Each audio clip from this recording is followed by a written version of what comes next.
जान से मार दो हरामजादे को।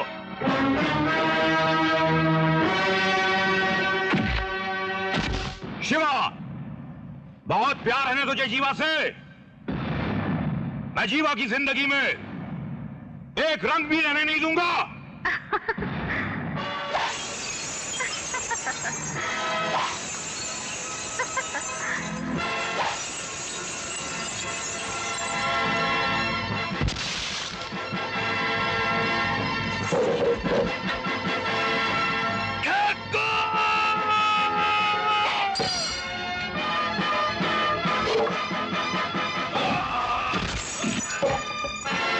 तुमने चूड़ियां नहीं मेरा दिल तोड़ा है।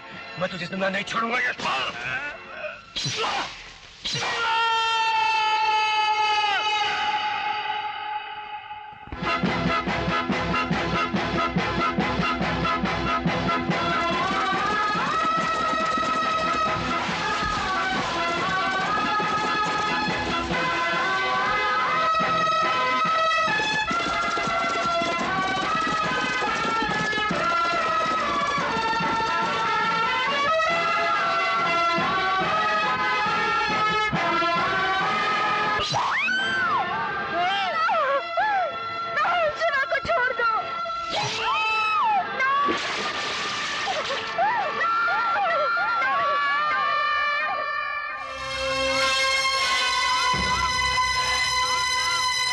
एक बाप से अपने बेटे की लाश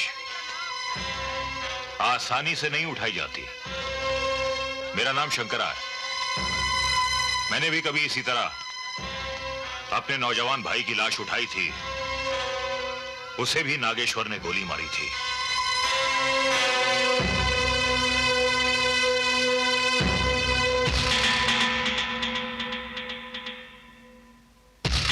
आपके कंधे से लाश का बोझ तो हट गया, लेकिन एक झूठ का बोझ मरते दम तक आपके कंधे पर रहेगा। कौन सा झूठ? आपने नागेश्वर के डर से पुलिस को यह झूठा बयान दिया कि रॉकी ने नशे में खुदकुशी की थी, जबकि हकीकत यह है कि इसकी मौत नागेश्वर की गोली से हुई थी। इसके अलावा मैं कुछ कर भी तो नहीं सकता था। रॉकी आपका सौतेला बेटा था क्या? नहीं, रॉकी मेरा बेटा था, मेरा खून था। कैसा खून दिया गया था उसकी रगों में जो बहा दिया गया, और आपके खून में उबाल तक नहीं आया। अगर आप सचमुच रॉकी के असली बाप है तो कसम खाइए कि नागेश्वर से एक एक चीज का हिसाब लिया जाएगा।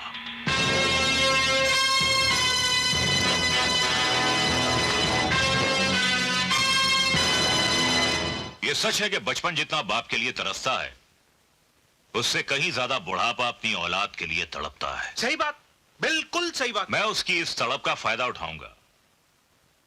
हवाई फायर तो बहुत हो गए, अब तो जमीन की जंग शुरू होगी। क्यों? मैं जानता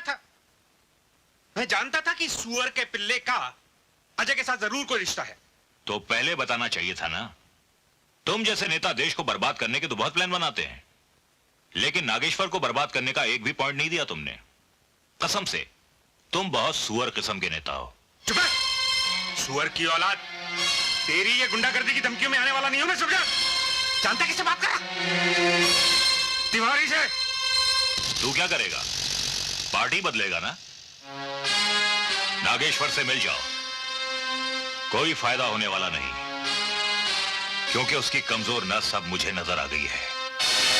वो मरेगा और उसकी लाश पर खड़ा होकर मैं इस शहर का सबसे बड़ा डॉन बनूंगा। तुम लोग जाओ, शहर के चारों तरफ फैल जाओ और नागेश्वर पे नजर रखो।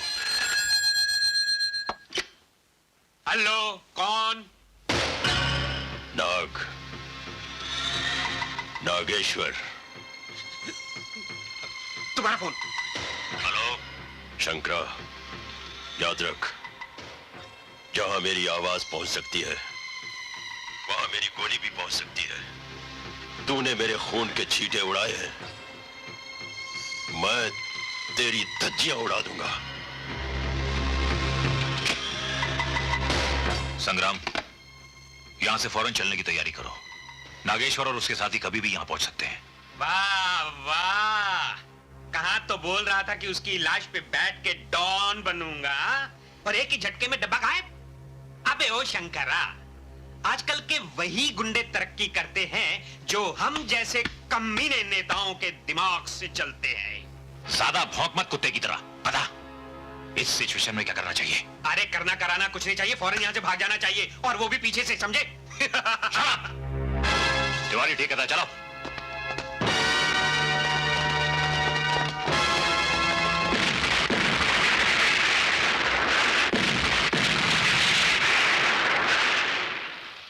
अरे देखा, ये है हम जैसे कमीने नेताओं का कमाल। अगर वहां से नहीं भागते तो धज्जियां उड़ जाती। अरे चल भाग। योर ऑनर, मैं अभी ये साबित कर दूंगा कि ये औरत बदचलन भी है और खूनी भी। मेरे पहले गवाह हैं न्यायनगर के सरपंच श्री धर्मराज। धर्मराज जी हाजिर हो। धर्मराज जी, आप इस बदचलन औरत को जानते हैं? I object your honour. शायद सरकारी वकील ने कोई जाली डिग्री लेकर वकालत शुरू कर दी है, इसीलिए इन्हें इतना भी पता नहीं कि जब तक आरोपी पर अपराध साबित नहीं हो जाता वो निर्दोष है। और उनका नाम तमीज से लेना चाहिए। इनका नाम है Shrimati Aarti Verma. Objection sustain. Thank you. हाँ तो धर्मराज जी, आपकी कभी श्रीमती आरती वर्मा से मुलाकात हुई है?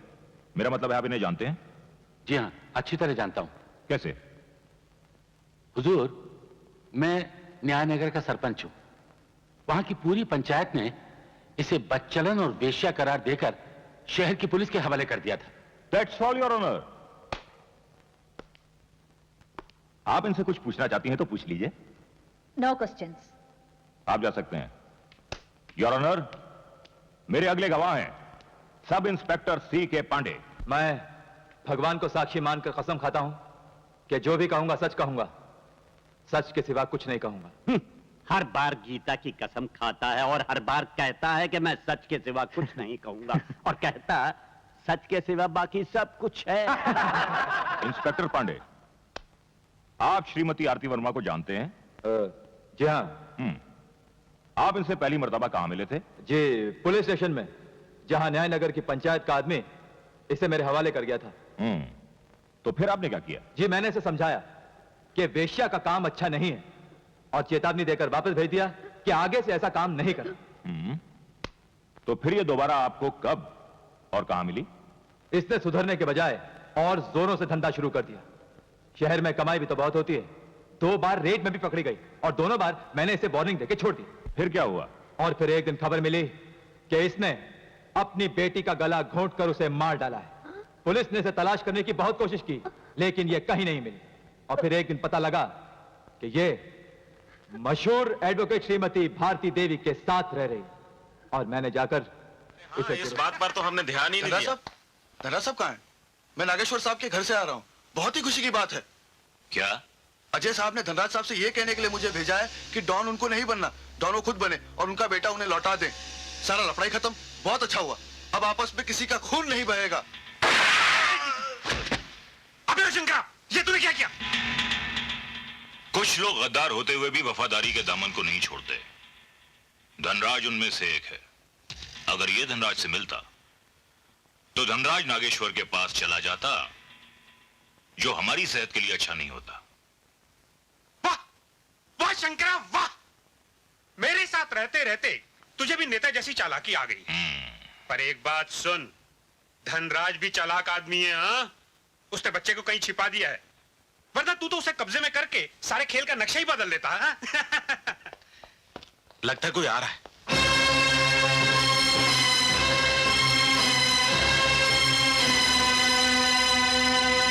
ये तुम्हारा वही खास आदमी है ना, जिसे तुम नागेश्वर के पास छोड़ाए थे, और नागेश्वर ने इसकी लाश तुम्हें तोहफे में भेजी है। बोलो धनराज, अब इस बेजान तोहफे का क्या करोगे? गोपाल! गोपाल! गोपाल! गोपाल!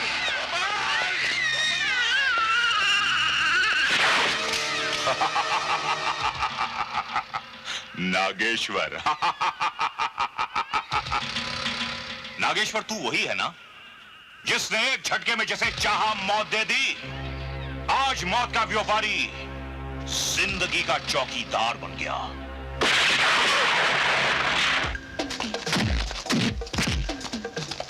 आज तुझे यह पता चल ही गया होगा कि खून की तड़प क्या होती है। मैं तुझे अभी और तड़पाऊंगा और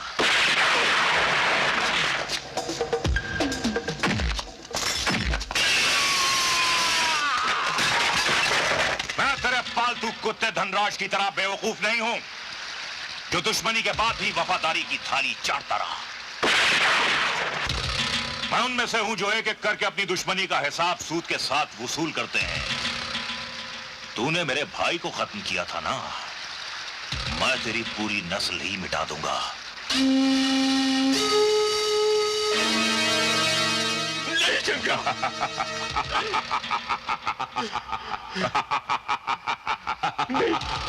नहीं शंकरा, ऐसा मत करो।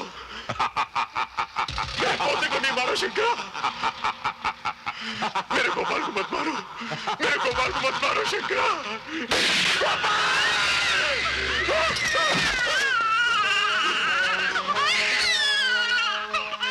गोपाल, मेरे बच्चे।